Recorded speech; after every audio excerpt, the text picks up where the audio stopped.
ನಾವು ಇಲ್ಲಿ ಮೈಸೂರಲ್ಲಿ ನೇತ್ರಧಾಮ ಶುರು ಮಾಡಿದ್ದು 2014ರಲ್ಲಿ.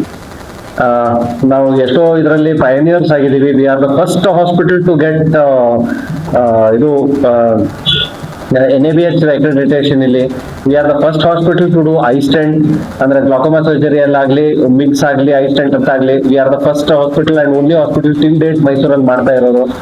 ಕೆರಟೋಕೋನಸ್ಗೆ laser treatment we are the first one to do. ಅದೇ ನಮ್ಮ first introduction of new technology ಇದರಲ್ಲಿ ನಾವು ಹೊಸದಾಗಿ ಇದು ಕ್ಲಿಯರ್ ಸುಪ್ರಾ ಅಂತ ಇಂಟ್ರೊಡ್ಯೂಸ್ ಮಾಡಿದೀವಿ along with laser cataract surgery. ನಾವು ಇದೇನು ಅಂತಂದ್ರೆ ಲೈಕ್ ಬೇಸಿಕಲಿ 2 ಸೆಪರೇಟ್ ಇದು ಶುರು ಮಾಡಿದೀವಿ.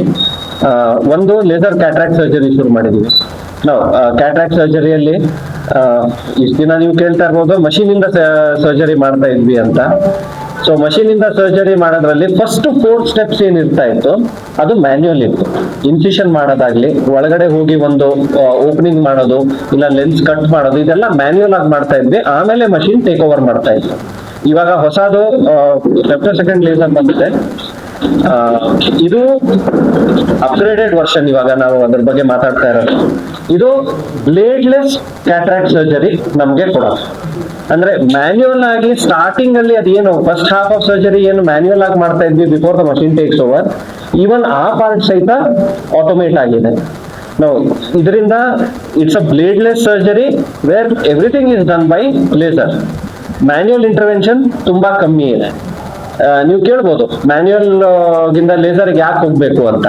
ಒಂದು ಉದಾಹರಣೆ ಕೊಡ್ತೀನಿ. ಈಗ ನಮ್ಗೆ ಒಂದು ಸರ್ಕಲ್ ಬರೀಬೇಕು ಒಂದು ಪೇಪರ್ ಮೇಲೆ. ನಾನು ಕೈಯಲ್ಲಿ ಬರೀತೀನಿ ಅಂತಂದ್ರೆ 50 ಪೇಜ್ ಮೇಲೆ ಸರ್ಕಲ್ ಬರೆದ್ರೆ 50 ಪೇಜ್ ಮೇಲಿನ ಸರ್ಕಲ್ ಒಂದೇ ಸೈಜ್ ಒಂದೇ ಶೇಪ್ ಬರಲ್ಲ. ಸ್ವಲ್ಪ ವ್ಯತ್ಯಾಸ ಬಂದೇ ಬರುತ್ತೆ. ನೀವು ಆರ್ಟಿಸ್ಟಿಕ್ ಆಗಿದ್ರೆ ವ್ಯತ್ಯಾಸ ಕಮ್ಮಿ ಬರ್ಬೋದು, ಬಟ್ ಯಾರು 0 ವ್ಯತ್ಯಾಸದಲ್ಲಿ ಮಾಡಕ್ಕಾಗಲ್ಲ. ಅದೇ ನಾನು 100 ಪ್ರಿಂಟ್ಔಟ್ ತೆಗೆದ್ರೆ 8 ಸೆಂಟಿಮೀಟರ್ ಡಯಾಮೀಟರ್ ಸರ್ಕಲ್ ಅಂತಂದ್ರೆ 100 ಒಂದೇ ತರ ಬರುತ್ತೆ. ಅದೇ ವ್ಯತ್ಯಾಸ ರೆಗ್ಯುಲರ್ ಕ್ಯಾಟ್ರಾಕ್ಟ್ ಸರ್ಜರಿಗೂ ನಮ್ದು all laser bladeless femtosecond laser cataract surgery ಅದು ಕೆಲವು ಪ್ರಿಸೈಸ್ ಸ್ಟೆಪ್ಸ್ ಏನು ನಾವು ನಮ್ಮ ಕೈಯಲ್ಲಿ ಮಾಡ್ತಿದ್ವಿ ಫಸ್ಟ್ ಹಾಫ್ ಆಫ್ ಸರ್ಜರಿಯಲ್ಲಿ, ಅದೆಲ್ಲ ಲೇಸರ್ ಮಾಡುತ್ತೆ. ಲೇಸರ್ ಮಷೀನ್ ಅಲ್ಲಿ, ಇದು ರೊಬೋಟಿಕ್ ಲೇಸರ್ ಮಷೀನ್ ಇದು. ನಾವು ಒಂದ್ಸತಿ ಇದನ್ನ ಸೆಟ್ ಮಾಡಿ, ಈ ಕಣ್ಣಿಗೆ ನನಗೆ ಈ ಸೈಜ್ ಇನ್ಸಿಷನ್ ಬೇಕು, ಈ ಸೈಜ್ ಕಟ್ ಬೇಕು, ಈ ತರ ಲೆನ್ಸ್ ಕಟ್ ಮಾಡ್ಬೇಕು ಅಂತ ನಾವು ಒಂದ್ಸತಿ ಪ್ರೋಗ್ರಾಮ್ ಮಾಡಿ ಅದನ್ನ ಪೇಷಂಟ್ ಕಣ್ಣಿಗೆ ಅಟ್ಯಾಚ್ ಮಾಡಿದ್ರೆ ನಾವು ಏನ್ ಸೆಟ್ ಮಾಡಿದೀವೋ ಅದೇ ಕೊಡುತ್ತೆ. 100 ಪೇಷಂಟ್ ಅಲ್ಲಿ ನಾನು ಇಷ್ಟು ಮಿಲಿಮೀಟರ್ ನನಗೆ ಕಟ್ಬೇಕು ಅಂದ್ರೆ ಅಷ್ಟೇ ಮಿಲಿಮೀಟರ್ ಇರುತ್ತೆ. 0.1 ಮಿಲಿಮೀಟರ್ ಸಹಿತ ಆ ಕಡೆ ಈ ಕಡೆ ಹೋಗಲ್ಲ. ಆ ಪ್ರಿಸಿಷನ್ ನಾವು ಇವಾಗ ಕ್ಯಾಟ್ರಾಕ್ಟ್ ಸರ್ಜರಿಗೆ ತರ್ತಾ ಇದ್ದೀವಿ.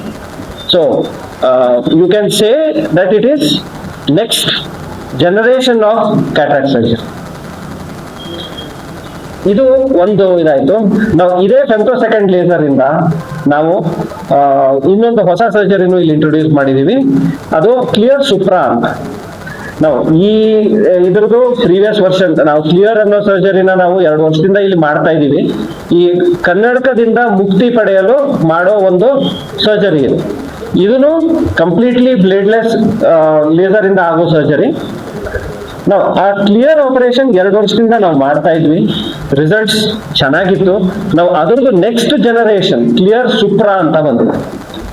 So we always believe in being the first and introducing the best technology available. ಇದನ್ನ ಇವಾಗ ನಾವು ಮೈಸೂರಲ್ಲೇ ಮಾಡ್ತಾ ಇದೀವಿ. ಇಷ್ಟು ದಿನ ತನಕ ಈ ತರದ ಅಡ್ವಾನ್ಸ್ ಸರ್ಜರಿಗೆ ನಾವು ಪ್ರತಿ ಸತಿ ನಮ್ಮ ಬೆಂಗಳೂರು ಸೆಂಟ್ರಿಗೆ ಪೇಷಂಟ್ ಕಳಿಸ್ಬೇಕಾಗ್ತಾ ಇತ್ತು. ಪೇಷಂಟು ಇಲ್ಲಿಂದ ಹೋಗ್ತಾ ಇದ್ರು, ಇಲ್ಲಿ ಡಾಕ್ಟರ್ಸ್ ನಾವು ಹೋಗಿ ಅಲ್ಲಿ ಆಪರೇಟ್ ಮಾಡಿ ಬರ್ತಾ ಇದ್ವಿ. ಇವಾಗ ಪೇಷಂಟ್ ಮತ್ತೆ ಡಾಕ್ಟರ್ ಓಡಾಡೋ ಬದಲು ಮಷೀನೇ ಇಲ್ಲಿ ಬರಂಗೆ ಆಗಿದೆ. ಒಂದು ಸ್ಪೆಷಲೈಸ್ಡ್ ವ್ಯಾನ್ ಇದೆ, ಅದನ್ನ ತೋರಿಸ್ತಾರೆ ನಿಮಗೆ. ಈ ರೊಬೋಟಿಕ್ ಲೇಸರ್ ನ ಆ ವ್ಯಾನ್ ನಮಗೆ ಇದನ್ನ ಕೋಆರ್ಡಿನೇಟ್ ಮಾಡ್ಕೊಂಡು ನಾವು ಇದು ಮಾಡ್ತೀವಿ. ಬೆಂಗಳೂರಲ್ಲಿ 5-6 ಬ್ರಾಂಚ್ ಇದೆ. ಅದು ಬೇರೆ ಬೇರೆ ಹಾಸ್ಪಿಟಲ್ ಹೋಗ್ತಾ ಇರುತ್ತೆ. ನಮ್ದು ರಾಜಾಜಿನಗರಲ್ಲಿ ಇದೆ, ಇಂದ್ರಾನಗರಲ್ಲಿ ಇದೆ, ವೈಟ್ ಫೀಲ್ಡ್ ಅಲ್ಲಿ ಇದೆ. ಸೊ ನಮ್ಮ ಬ್ರಾಂಚ್ ಗಳ ನಡುವೆ ಕೋಆರ್ಡಿನೇಟ್ ಮಾಡ್ಕೊಂಡು ತರ್ತೀವಿ. ಇದು ಬೇರೆ ರೆಂಟಲ್ ಮಷೀನ್ ಅಂತಲ್ಲ, ಇದು ನೇತ್ರಧಾಮದ ಮಷೀನ್ ಇದು. ಮೈಸೂರಿಗೆ ಯೂಶಲಿ ಬುಧವಾರ, ಬಟ್ ಬೇರೆ ಯಾವ್ದೋ ಬ್ರಾಂಚಿಗೆ ನಮ್ಮವ್ರಿಗೆ ಬೇಕು ಅಂದ್ರೆ ನಾವು ಅದನ್ನ ಡೇಸ್ ಇಂಟರ್ಚೇಂಜ್ ಮಾಡ್ಕೋತೀವಿ. Because we are only dealing with other centres of Nethradhama, ಬೇರೆ ಹಾಸ್ಪಿಟಲ್ ಇದಲ್ಲ ಇದು.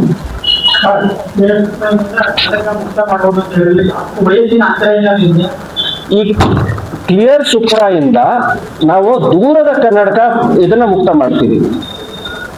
ಆಯ್ತಾ, ದೂರದೃಷ್ಟಿ ಇದು. 70 ವರ್ಷ 80 ವರ್ಷ ಅಂತವ್ರಿಗೂ ಸಾಧ್ಯನಾ? ಇಲ್ಲ, ಈಗ ಕಮ್ಮಿ ಏಜ್ ಅಲ್ಲಿ ಇರೋ ಪೇಷಂಟ್ಗೆ ಯಾವ ವಯಸ್ಸಲ್ಲಿ ಲೇಸಿಕ್ ಅಂತ ಮುಂಚೆ ಮಾಡ್ತಾ ಇದ್ವೋ ಅದರದ್ದು ಇದು ನೆಕ್ಸ್ಟ್ ವರ್ಷನ್. 20, 30, 40 ವರ್ಷದವರಿಗೆ ಯಾರಿಗೆ ಕನ್ನಡಕದಿಂದ ಲೈಕ್ ಮೈನಸ್ ನಂಬರ್ ಕನ್ನಡಕ ಇದೆ ದೂರಕ್ಕೆ, ಅವರಿಗೆ ಅದರಿಂದ ಕನ್ನಡಕದಿಂದ ಮುಕ್ತಿ ಬೇಕು ಅಂತವರಿಗೆ ಮಾಡ್ತೀವಿ. 70 ವರ್ಷ ಹೆಲ್ತ್ ಸ್ಕೀಮ್ ಅಂತ ಇದೆ, CGHS ರೇಟ್ ಅಂತ ಇದೆಲ್ಲ ಇದು ಮಾಡ್ತೀವಲ್ಲ ಅದೇ. ಈಗ ಅದರಲ್ಲೂ ಯಾವುದೇ ಹೊಸ ಟೆಕ್ನಾಲಜಿ ಬಂದ್ರೆ ಅವತ್ತೇ ಇನ್ಕ್ಲೂಡ್ ಆಗಲ್ಲ, ಸ್ವಲ್ಪ ವರ್ಷ ಆದ್ಮೇಲೆ ಅದರಲ್ಲಿ ಇನ್ಕ್ಲೂಡ್ ಆಗೇ ಆಗತ್ತೆ. ಅದು ನೆಕ್ಸ್ಟ್ ರಿವಿಷನ್ ಅಲ್ಲಿ ಯಶಸ್ವಿನಿಯಲ್ಲಿ ಇನ್ಕ್ಲೂಡ್ ಆದ್ರೂ ಆಗ್ಬೋದು, ಬಟ್ ಇವತ್ತಿನ ಡೇಟ್ ಅಲ್ಲಿ ಅದು ಇನ್ಕ್ಲೂಡೆಡ್ ಇಲ್ಲ. ನ್ಯೂ ಟೆಕ್ನಾಲಜಿ ಯಶಸ್ವಿನಿಯಲ್ಲಿ ಸಹಕಾರಿ ಇಲಾಖೆ ಯಶಸ್ವಿನಿ ಕಣ್ಣ ಆಪರೇಷನ್ ಕೊಡ್ತಾರೆ, ಎಲ್ಲಕ್ಕೂ ಕೊಡ್ತಾರೆ ಅಂತ ಹೇಳ್ತಾರೆ. ನೀವು ಯಾರು ಯಶಸ್ವಿನಿಯಲ್ಲಿ ನಾವು ಮಾಡೇ ಮಾಡ್ತಾ ಇದೀವಿ. ಈ ಆಪರೇಷನ್ ಅಲ್ಲ, ಬೇರೆ ಆಪರೇಷನ್ ಆಗಿದೆ ಸರ್. ನೀವು ಹೇಳಿದ ಯಶಸ್ವಿನಿ ಅದಕ್ಕೆ ಒಂದು ಮಾನದಂಡ ಅಂತ ಇರುತ್ತೆ. ಅದು ಈ ಹೊಸ ಟೆಕ್ನಾಲಜಿ ಆಡ್ ಆಗಿಲ್ಲ ಅಂತ ನಾನು ಹೇಳ್ತಾ ಇದ್ರೆ ಅರ್ಥ ಆಯ್ತು ನಮ್ಗೆ.